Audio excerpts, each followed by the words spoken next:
बच्चों, आज हम पढ़ेंगे कक्षा 8 सामाजिक अध्ययन के अंतर्गत हमारे अतीत विषय का अध्याय 9 राष्ट्रीय आंदोलन का संगठन 1870 के दशक से 1947 तक। हम आपको बताएंगे इस पाठ से संबंधित प्रश्नों के उत्तर, लेकिन एक बार इस पाठ को अवश्य पढ़ लें ताकि आपको पूरा पाठ अच्छे से समझ आ जाए और यहाँ पर जो आपको प्रश्नों के उत्तर बताए जाएंगे उन्हें आप अच्छे से समझ सकें। तो चलिए शुरू कर लेते हैं, ज़्यादा देर न करते हुए जान लेते हैं इस पाठ के प्रश्न उत्तर। तो बच्चों, आज का हमारा पाठ है राष्ट्रीय आंदोलन का संगठन 1870 के दशक से 1947 तक। और यहाँ पर जो है प्रश्न आपके फिर से याद करें। पहला प्रश्न है 1870 और 1880 के दशकों में लोग ब्रिटिश शासन से क्यों असंतुष्ट थे। तो उत्तर में क्या लिखेंगे आप? इस प्रकार से एक हेडिंग डालेंगे बच्चों और लिखेंगे असंतुष्ट होने के कारण। पॉइंट बना के लिखेंगे नंबर 1, नंबर 2। देख सकते हैं आप 1878 में आर्म्स एक्ट पारित किया जिससे भारतीयों से अपने पास हथियार रखने का अधिकार छीन लिया गया। दूसरा पॉइंट लिखेंगे 1878 में वर्नाक्यूलर एक पारित किया गया। इसके द्वारा सरकार ने अपनी आलोचना का अधिकार छीन लिया। अगर किसी अखबार में कोई आपत्तिजनक चीज छपती थी तो सरकार उसकी प्रिंटिंग प्रेस सहित सारी संपत्ति जब्त कर सकती थी। और अगला तीसरा पॉइंट है यहाँ पर 1883 में सरकार ने इल्बर्ट बिल लागू करने का प्रयास किया, लेकिन अंग्रेजों के विरोध के कारण इसे वापस ले लिया गया।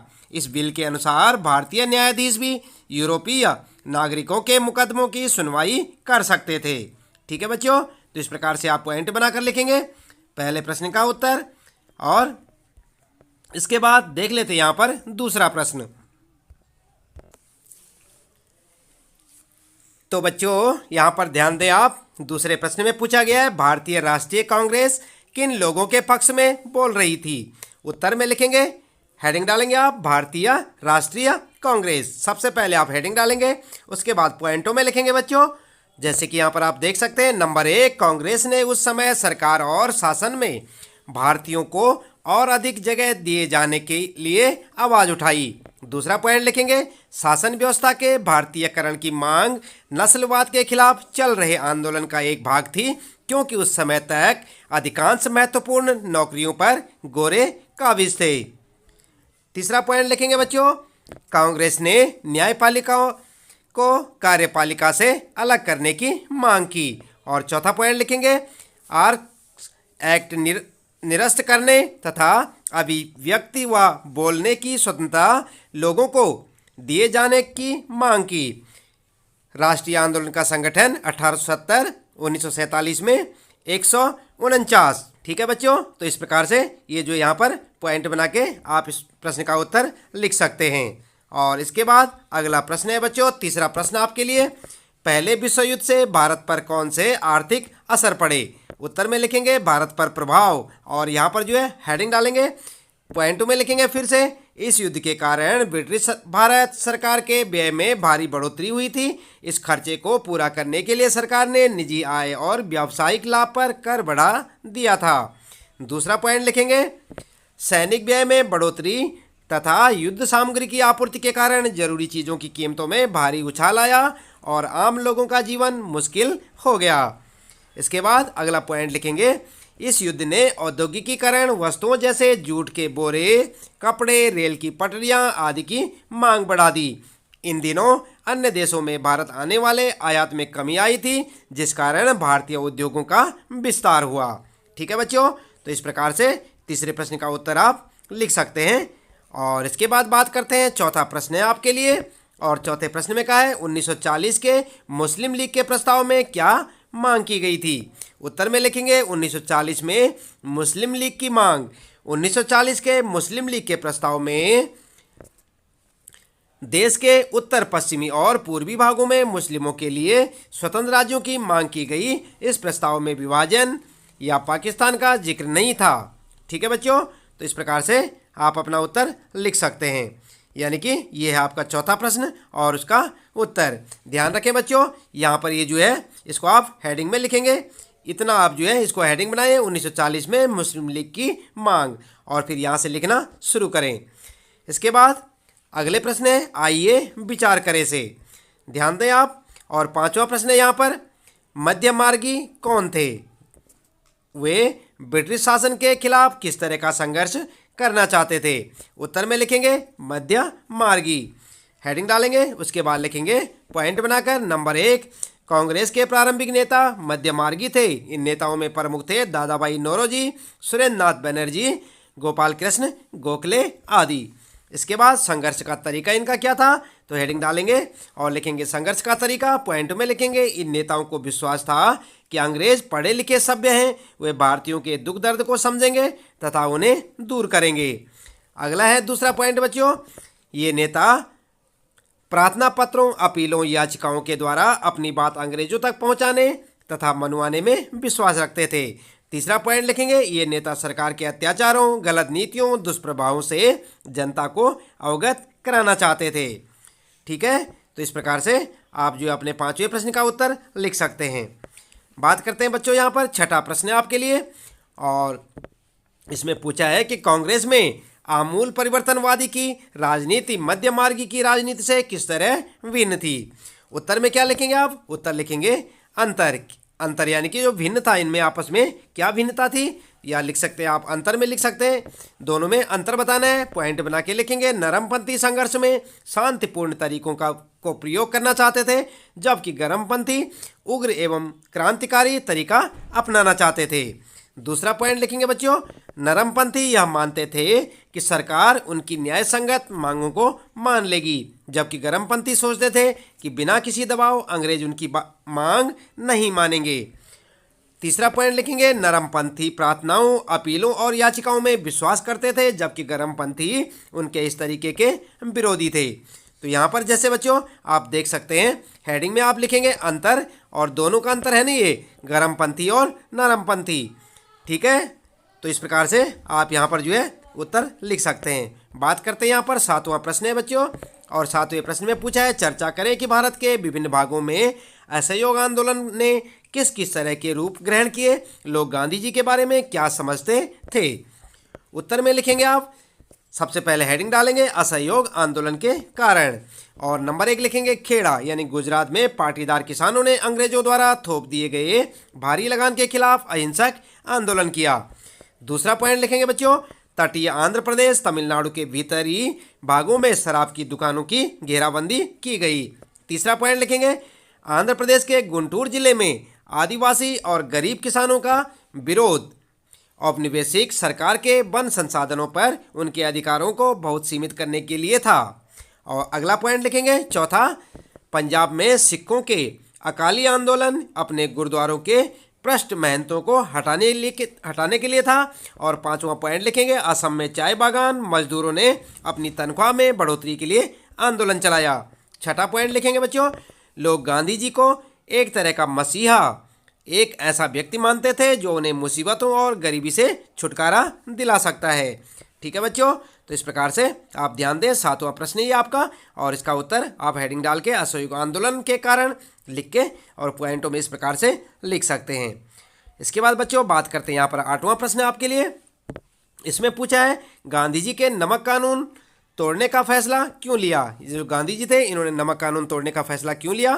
तो यहाँ पर जो है हेडिंग डालेंगे आप नमक कानून तोड़ना, और उसके बाद पॉइंट बना के लिखेंगे नंबर 1, उस समय नमक के उत्पादन और बिक्री पर सरकार का एकाधिकार था। दूसरा पॉइंट लिखेंगे, महात्मा गांधी और अन्य राष्ट्रवादियों के अनुसार नमक पर टैक्स वसूलना पाप है, क्योंकि यह हमारे भोजन का अभिन्न अंग है। और तीसरा पॉइंट लिखेंगे बच्चों, 1930 में गांधी जी और उनके समर्थक साबरमती से 240 किलोमीटर दूर स्थित दांडी तक पैदल चलकर गए।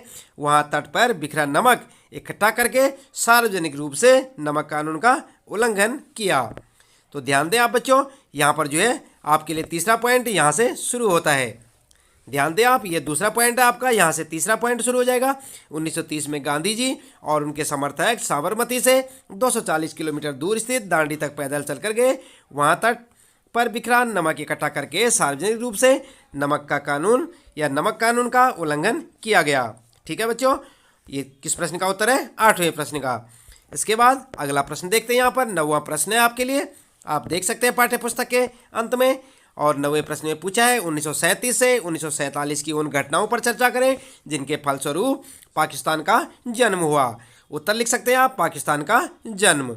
और हेडिंग डाल के लिखेंगे नंबर 1, 1937 में मुस्लिम लीग संयुक्त प्रांत में कांग्रेस के साथ मिलकर सरकार बनाना चाहती थी, परंतु कांग्रेस ने इस प्रस्ताव को स्वीकार नहीं किया, जिससे दोनों के बीच मतभेद गहरे हो गए। दूसरा पॉइंट लिखेंगे 1940 में मुस्लिम लीग ने देश के पश्चिमोत्तर तथा पूर्वी क्षेत्रों में मुसलमानों के लिए स्वतंत्र राज्यों की मांग की और एक प्रस्ताव पारित किया। और अगला तीसरा पॉइंट लिखेंगे 1946 के प्रांतीय चुनावी लीग को मुसलमानों के लिए आरक्षित सीटों पर अत्यधिक सफलता मिली, इससे लीग यानी पाकिस्तान की मांग पर कायम रही। और चौथा पॉइंट लिखेंगे मार्च 1946 कैबिनेट मिशन की विफलता के बाद लीग ने पाकिस्तान की अपनी मांग मनवाने के लिए 16 अप्रैल 1946 को प्रत्यक्ष कार्यवाही दिवस मनाने का आह्वान किया गया। और पांचवा पॉइंट लिखेंगे बच्चों, इसी दिन कलकत्ता में दंगे भड़के और मार्च 1947 तक हिंसा उत्तरी भारत के विभिन्न भागों में फैल गई। इसके बाद विभाजन का परिणाम सामने आया, एक नए देश यानी कि पाकिस्तान का जन्म हुआ। ठीक है बच्चों, तो इस प्रकार से आप जो है लिख सकते हैं पाकिस्तान का जन्म किस प्रकार हुआ। 1937 और 47 की उन घटनाओं पर चर्चा करें, जैसे यहाँ पर लिखा है। प्रश्न 9वां प्रश्न है, इसका उत्तर आप यहाँ से लिख सकते हैं। और इसके बाद बच्चों ध्यान दें, आइए करके देखें। यहाँ पर कुछ एक्टिविटीज़ के लिए प्रश्न है। 10वां प्रश्न आप देख सकते हैं, पता लगाएं कि आपके शहर, जिले, इलाके या राज्य में राष्ट्रीय आंदोलन किस तरह आयोजित किया गया, किन लोगों ने उसमें हिस्सा लिया और किन लोगों ने उसका नेतृत्व किया।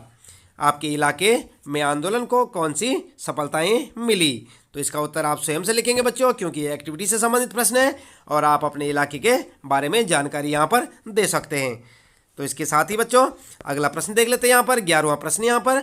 और 11वें प्रश्न में पूछा है राष्ट्रीय आंदोलन के किन्हीं दो सहभागियों या नेताओं के जीवन और कृतित्व के बारे में और अधिक पता लगाएं तथा उनके बारे में एक संक्षिप्त निबंध लिखें। आप किसी ऐसे व्यक्ति को भी चुन सकते हैं जिसका इस अध्याय में जिक्र नहीं आया है। ठीक है बच्चों, तो आपने पढ़ा होगा, पिछली कक्षाओं में पढ़ा होगा, जैसे कि वीर कुंवर सिंह के बारे में या किसी अन्य के बारे में आपने ऐसा पढ़ा है, तो उसके बारे में आप चाहे तो अपने मन से लिख सकते हैं, चाहे उत्तर में इस प्रकार से लिख सकते हैं, जैसे कि यहाँ पर देख रहे हैं आप। नंबर 1 वीर कुंवर सिंह, और वीर कुंवर सिंह के बारे में हेडिंग डाल के लिखेंगे आप, वीर कुंवर सिंह 1777 से 1858। यहाँ पर से लिख सकते हैं आप, सन भी लिख सकते हैं, 1777 से 1858। बिहार राज्य में आरा के निकट जगदीशपुर के एक जमींदार थे। भारत के प्रथम स्वतंत्रता संग्राम के दौरान 80 वर्ष की आयु में उन्होंने दानापुर में संग्राम की कमान संभाली और 2 दिन बाद आरा पर कब्जा कर लिया। 23 अप्रैल 1858 को जगदीशपुर के निकट लड़ गए। अपने अंतिम युद्ध में उन्होंने कैप्टन ली ग्रैंड की सेना को हराया और 26 अप्रैल 1958 को अपने गांव में उनकी मृत्यु हो गई। ठीक है बच्चों, तो इस प्रकार से आप वीर कुंवर सिंह के बारे में लिख सकते हैं, या और अधिक जानकारी आप चाहें तो इनके बारे में ढूंढें और उसे लिखें। दूसरा लिख सकते हैं आप, जैसे कि सरोजिनी नायडू के बारे में हेडिंग डालें सरोजिनी नायडू, उसके बाद लिखें भारत कोकिला सरोजिनी नायडू। इनका जो है समय था 13 फरवरी 1879 से 2 मार्च 1949 तक। एक विशिष्ट कवयित्री और अपने समय की महान वक्ताओं में से थी। 1898 में उनका विवाह गोविंद राजुलू नायडू से हुआ, जो पेशे से डॉक्टर थे। उन्होंने भारतीय राष्ट्रीय कांग्रेस के कानपुर अधिवेशन की अध्यक्षता की। नमक सत्याग्रह एवं उसके बाद के अन्य संघर्षों में उनकी अग्रणी भूमिका रही। वह कई वर्षों तक राष्ट्रीय महिला सम्मेलन की अध्यक्षा रही। इससे जुड़े स्वयंसेवकों को प्रशिक्षण देती रही। वह 1947 में यूनाइटेड प्रोविंस यानी कि वर्तमान जो उत्तर प्रदेश में है की गवर्नर नियुक्त होने वाली प्रथम महिला थी। तो इस प्रकार से आप सरोजिनी नायडू या वीर कुंवर सिंह के बारे में भी जानकारी और ज़्यादा जुटा सकते हैं और उसे अपने उत्तर में लिख सकते हैं। इसके साथ ही बच्चों यहाँ पर इस पाठ से संबंधित प्रश्नों के उत्तर समाप्त होते हैं। इसके बाद मिलते हैं अगले अध्याय में बच्चों। इसी प्रकार लगातार देखते रहें वीडियो और जुड़े रहें हमारे साथ। आपका दिन शुभ हो।